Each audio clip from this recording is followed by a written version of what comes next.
Ето как изглежда алеята, по която си правя сутрешния джогинг.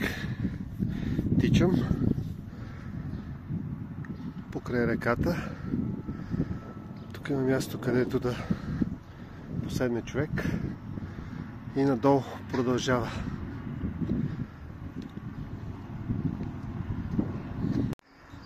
Ето това е другата част от алеята, по която тичам сутрин.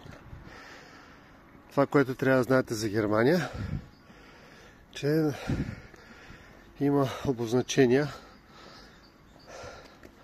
за велосипедисти и за пешеходци. Така че, когато сте без велосипед, се движите по частта, която е обозначена за пешеходци. Германците много обичат да спазват реда, така че ако посещавате Германия, да знаете,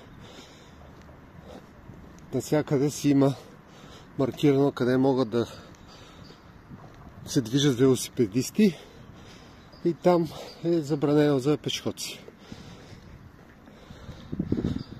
В случая има само отбелязан знак и асфалтът е положен грубо, така се каже, но в лявата част е частта за велосипедисти. На много места е маркирано с червена боя или с червени плочки самата алея за велосипедисти.